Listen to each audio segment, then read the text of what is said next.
I'd like to introduce 𝗘𝗨'𝘀, who is the Managing Director for the German Energy Agency. She'll be giving her lecture on the realistic targets for the EU's Green Deal in 2021 amid COVID-19. 𝗘𝗨, I'll hand it off to you. Well, thanks a lot, Brian, first of all, for having me. As you know, the German Energy Agency has the objective to support the German government in energy transition and to, let's say, communicate the good news inside of outside and outside of Germany. So I'm very happy to be able to seize this opportunity to talk a bit about what the European Union has done and must do. I think that's the more important part, even to make climate change mitigation reality, while at the same time fighting the problems, economic and social problems resulting from COVID-19.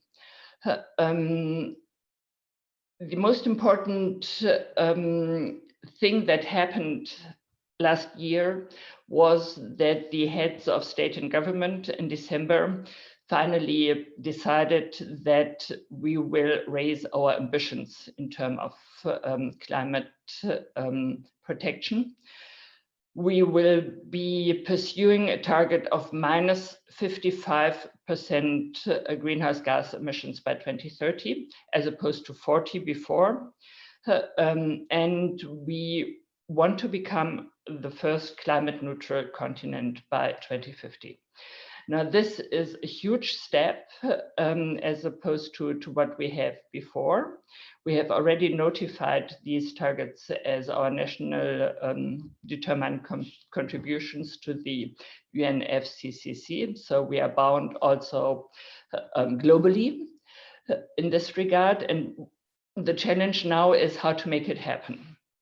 And the most important step last year in that direction already was a consensus on the budget of the European Union, comprising more than €1 trillion for 2021 to 2027, plus a recovery, and that's important, a recovery and resilience plan, which comprises another €750 billion.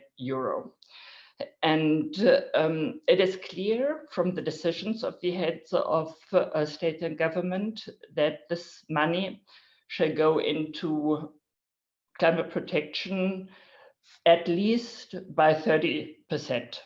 So that will make more than 500 billion,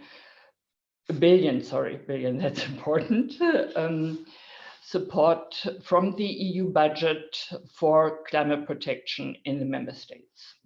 However, it is not clear yet in the detail how the money will be spent. And this will need to be decided very soon now.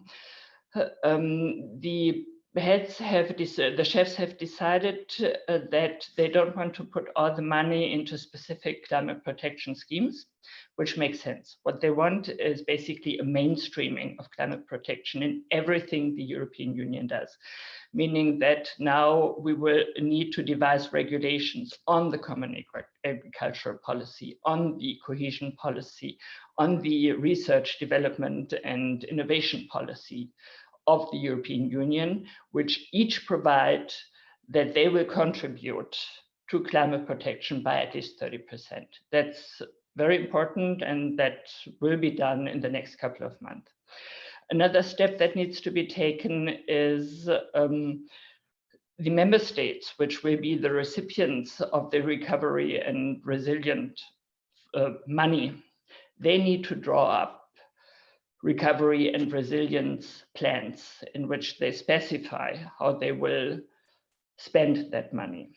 And this will be approved by the Council of the European Union and by the European Commission, assessed. So they will need to look very closely at how they are going to channel the money into climate protection, because it is required to do that. These plans will need to be submitted in late spring, and I expect them to be passed in the summertime. Now, this is the financial part on the union level. But the European Commission has calculated that if we raise our ambition from -40%, which we had before, to -55% in 2030, we will need to spend in Europe an additional 350 billion euro per year to reach that new ambition, additional. And that, of course, means a part, less than a third, can come from the EU budget. The rest must be coming from the member states and must be coming from private investments. And in order to reach that, you need to adapt the regulatory framework, because it is, well, for member states, yes, they will, of course, pledge additional money for the goals, but the private sector is unlikely to do that unless you give them regulatory incentives. And that means that in the next couple of months, the Commission will submit reviews of all our energy and climate protection policy regulation. The most important part of that is, of course, the emission trading system that right now in the European Union provides for a rather robust CO2 price that has been very helpful in reducing emissions, both in the energy sector and in the sector of energy-intensive industries. But that does not cover building and transportation, both of which are very problematic in terms of climate protection. So what is going to happen certainly is, first of all, there will be further updating of the ETS as we know it, tighter cap, stronger reduction. But at the same time, we will have a very interesting discussion as to whether or not to include transport and building. And it's not as easy as it sounds, because the abatement costs in transportation in particular for the car industry, they're extremely high. So they would be willing probably to pay a high CO2 price, which would give the price a push that might push it through the floor, or the roof rather, not the floor, and make it incompatible with our industrial policy, because industry would then, if it's a common market for CO2, industry would need to pay that too, and that would be a problem for competitiveness. So we will need to discuss that. And it's going to be a very interesting discussion. Then, of course, we will review the Energy Efficiency Directive, Renewable Energy Directive, Energy Performance and Buildings Directive, product legislation, all these kind of things which are relevant for the emission of CO2 within the European Union, raise the ambitions in order to reach -54%. Right now, the design is such that we could expect -45% by 2030. So there is a gap to be covered. And this also will not be an easy discussion, in particular, looking, for example, at buildings. There's also always a social component. Who is going to pay for that? Who can afford it? What does it mean for rents, for lesser income population, things like that. So also a very interesting discussion to come. Then maybe the last aspect I want to mention right now is, of course, the European Union needs to protect its competitiveness. It is clear that we are, or we want to be at the front in terms of climate protection. But that only makes sense when we can maintain our industrial basis. If industry moves to where the rules are less strict, nothing serves it's not good for climate protection.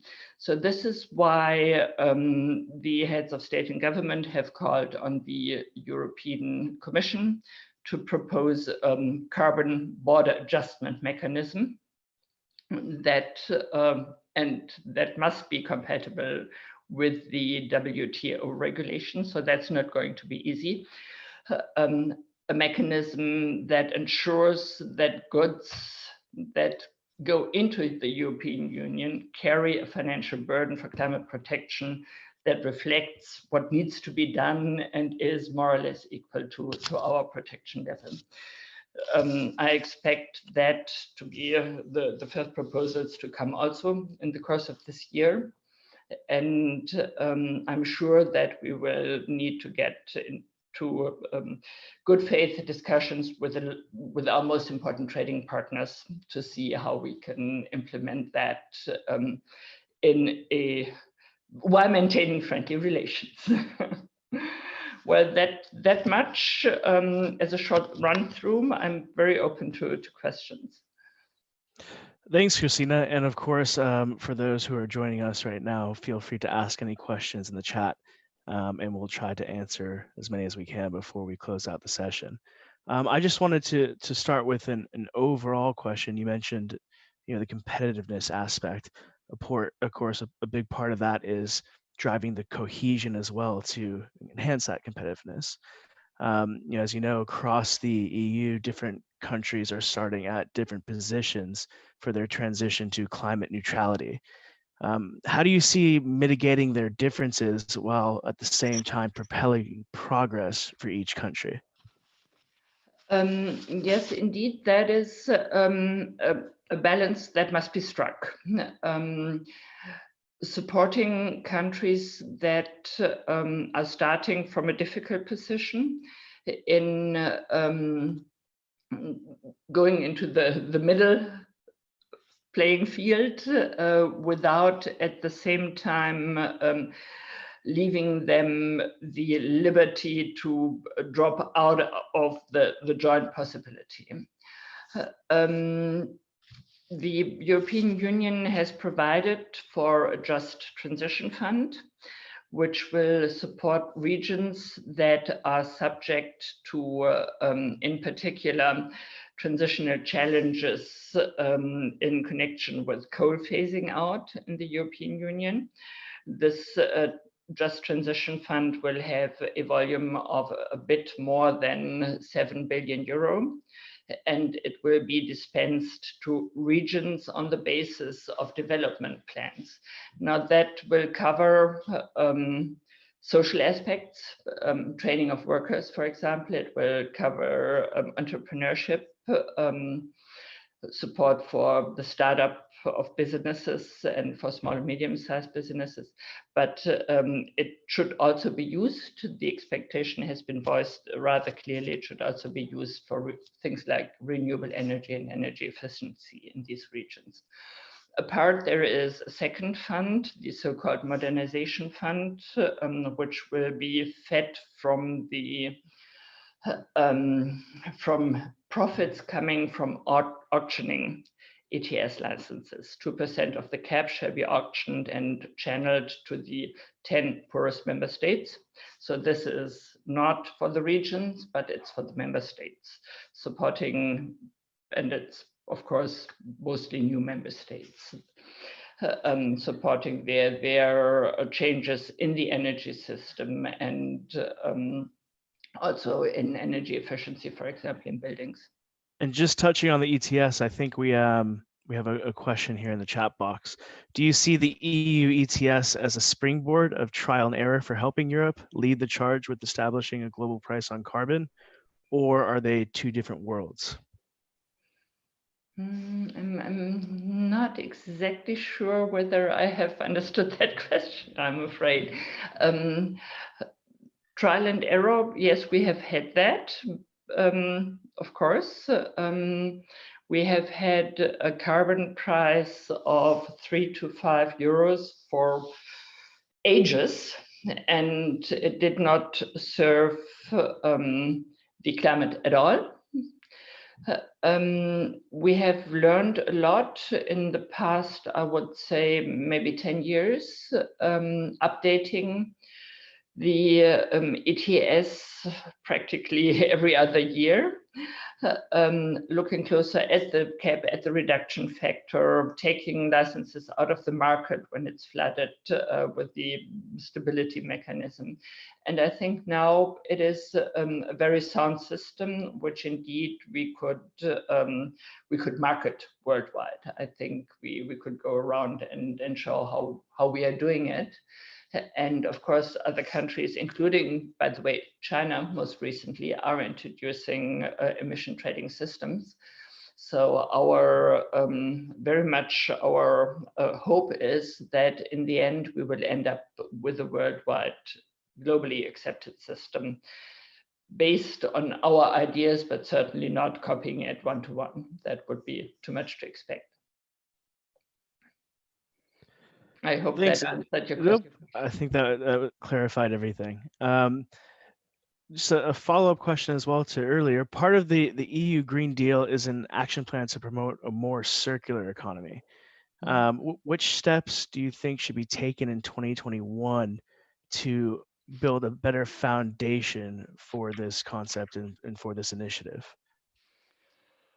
The European Commission has published an EU Circular Economy Action Plan last year, which is very ambitious and which points out a large number of activities that should be undertaken this or next year. I must say the concept is at the same time extremely important because it will certainly help us to reduce our dependence on rare materials, which is becoming more and more of a challenge, in particular in view of investments having been made by other large states and continents in the recent past. It will also be, of course, very good for the climate because the less you extract and the less you dispose of, the less emissions you have. And we also think that it will be good for the economy because it will give rise to a lot of new business models in this area. However, it will be necessary to, let's say, take the quick wins first. I think, for example, the eco-design regulation, which focuses on the technicalities of day-to-day products, is a very important instrument to introduce slowly, step-by-step, product-by-product changes that can be done without too much of a challenge. Then there are other questions, such as, in particular, the right to repair, rules on obsolescence, which I personally find extremely interesting. But that will certainly require intensive discussions with large players such as Apple and others. So I don't think we'll get there by this year, probably. And then there are, again, areas such as building, for example, where we basically know what we should do, but it needs to be done in a technically sound manner that can be implemented by private players, by private companies that are not very knowledgeable in these things. So we need to prepare that in a sound way, technically. Well, thanks, Christina. We're just coming up on time here to wrap up. But I just wanted to, again, give it back to you for any closing comments that you would like to make on the year ahead, any top 3 points that we may not have touched on. Well, as for the European Union, I think one very important question that will be coming